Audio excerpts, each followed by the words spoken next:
It's a challenging journey because we have an idea of who we want to be good, right? To be good. We feel like every aspect of us needs to be good. But actually every aspect of us is every aspect of everything. And so to actually recognize that it's one thing to actually forgive, some kind of behavior or some kind of action or some kind of attribute in another person. I think that's level one. That's very hard to like have love for. I mean, the stories of Ram Dass had, Donald Trump on his altar. That was because it was a hard person for Ram Dass to love. So if he was going to be Ram Dass, he wanted to make sure that he could love Trump too. Otherwise he wasn't Ram Dass. So on the external, it's important to, work with those energies, and that's challenging enough. The even more challenging part is when you find and locate that within yourself. And then the question is, can you love that too? Can you love that too? Can you love that too?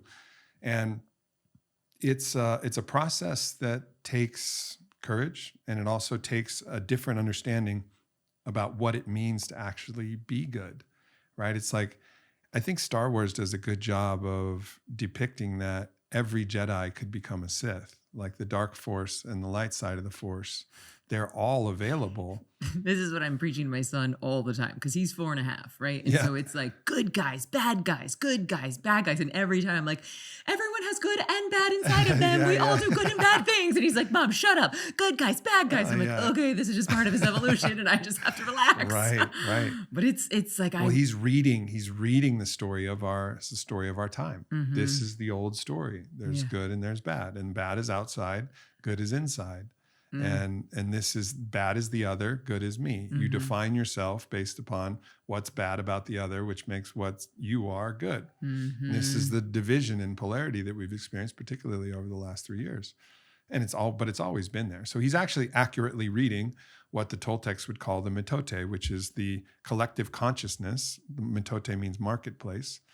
The marketplace, the ideas of the collective zeitgeist. He's reading that. And he's just expressing that because it's in all the stories and in all the cartoons and all of that. But new stories, new myths, new consciousness needs to emerge that tells a different story. And it's not like we're inventing this for the first time. My Mahayana Buddhist mentor, a guy named John Churchill, I did a podcast with him. And he was the one who told me that when the Buddhists, the Tibetan Buddhists in his lineage are meditating, they're meditating on a tanka. And a tanka looks like an image of a demon. And his favorite tanka is a tanka named Yamantaka. And Yamantaka is the death fucker.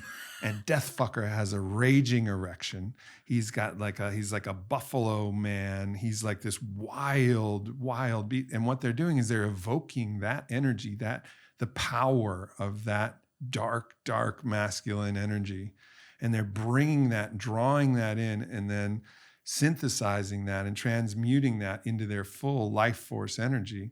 And then that's where the Buddha meets that energy. But it's actually a process where they're meditating and actually identifying with those primal energies of that one that looks at death and says, come here, sweetheart, I'm going to fuck you open. See how hard my cock is? Come closer, right? Like that power. And that's actually, so that technology of recognizing that within yourself, it takes some time, and I've been tested in that to be shown all of the different dark nooks and crannies of myself, and to not flinch and to not shy away and know I am all of that. And what I choose to express is the nature of who I actually am. It's not because I'm fundamentally good or bad. It's my choice. And I get to choose to be what I want to be.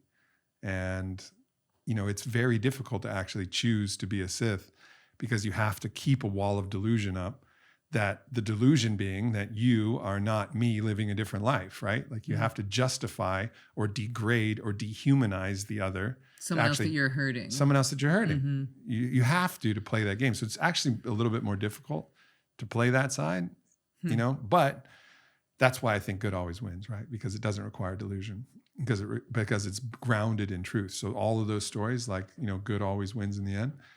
I think that mantra is actually accurate because it has an inherent advantage in the long run, is that it's grounded in truth. It's grounded in the idea that we are all of the same source wellspring of life itself.